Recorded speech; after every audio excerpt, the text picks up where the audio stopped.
Fight Club.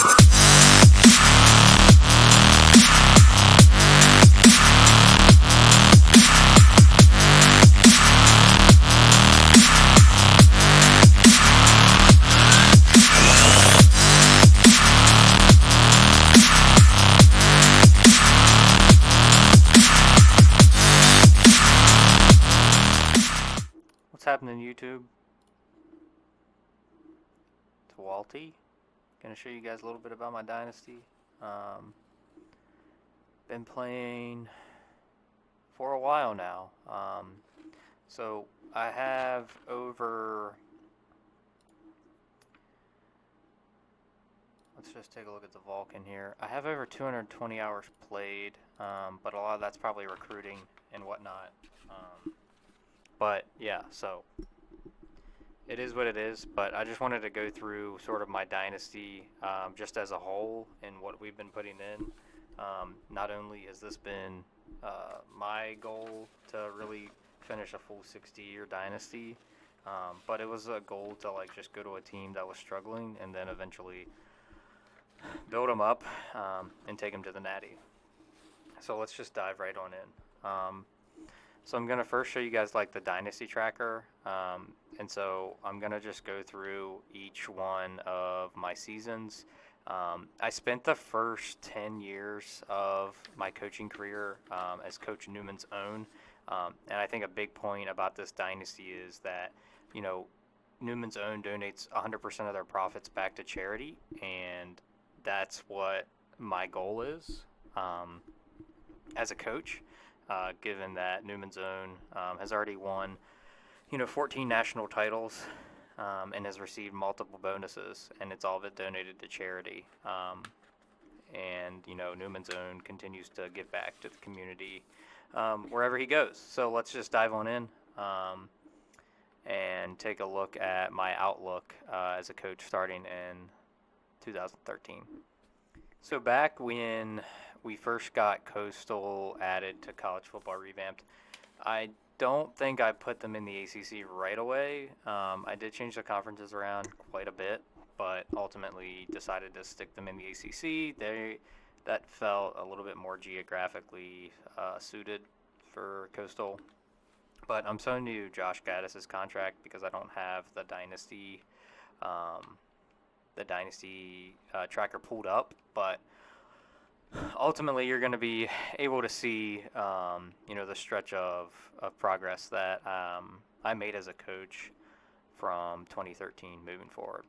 So when we first began the 60-year death penalty dynasty, it's ultimately going to be, we're going to lose 12 games in a row because we have just walk-on players really at an overall level 40.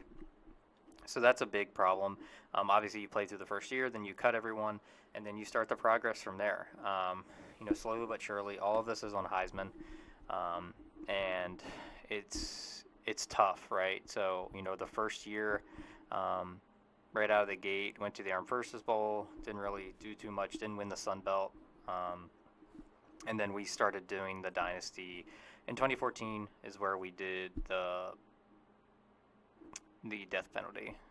Unfortunately, this is why Coach O, continuously says to give back to charity. Unfortunately, before the NIL was created, he was caught handing out croutons bags filled with Rolex, 5K, and ultimately a key to a two-bedroom apartment on the beach at Myrtle Beach. So we got hit with the death penalty in 2014, but really made a strong impact and really drive to come back the following year. Won the Sun Belt and really gave us that opportunity. To get to the postseason and win a bowl game.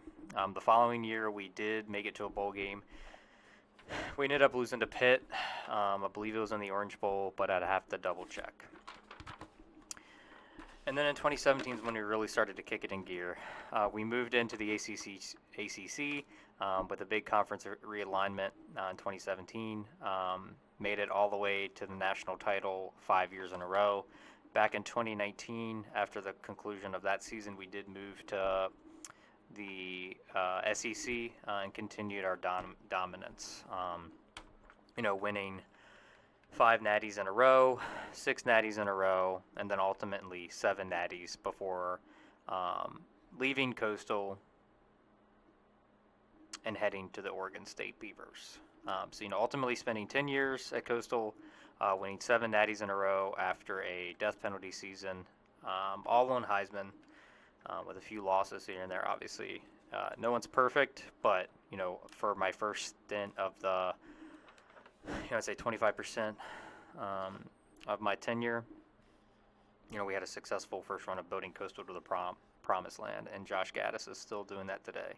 So headed on over to the Pac-12 and take a look at Oregon State and what we did over there in Oregon. So in 2014, we were hired. We only spent 2 years there. In 2014 and 2015, coming down after a 3-9 season from the previous coach, we took the Oregon Beavers directly to the Pac-12 championship and won the college football playoff. The next 2 years were just very poor seasons. We didn't make it to the Pac-12 championship. We lost to Cal both years, and unfortunately still ended up in the postseason, but at the Valero Alamo Bowl. And after that, I decided to take a 1-year break and head to Maryland, where it was not so fun. And we ended up simulating that season. It was just a rough time in my coaching career. I didn't know if I was going to just stick it out or really, make an impact to leave. So, back in 2026, we did make it to the Cotton Bowl as 8-5 Maryland. Played the last couple games. Did get a W there. But ultimately, that one and done Maryland, I thought it was going to be the forever school. Just didn't fit in with the chancellor or the president, and it just didn't work out for Coach O. After we spent 1 year in Maryland, we ended up going to Oregon. And so this is where we spent 1 season, I believe, back out west. And this would have been for 2027. Ended up going 14-0 with one of the best teams that I've ever had. Winning Heisman's along the way, 14-0 with another college football playoff berth and win. And then after the 2027 season, we ended up heading up over to Rutger, and this is where we really started to put in the work. So Rutger was a 2-star prestige when we got here. So I was hired in 2028. We ended up going to the college football playoff with 2 losses, ended up losing in that championship game, unfortunately.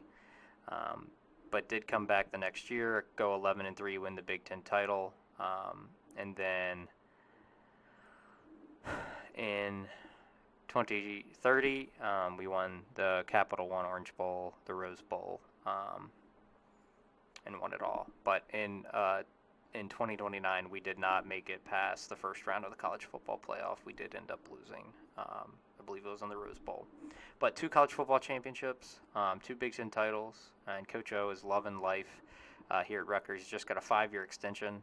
He's getting paid $25 million, ladies and gentlemen, per year, and that is all going to charity. There's a lot of people being fed for Coach O's salary.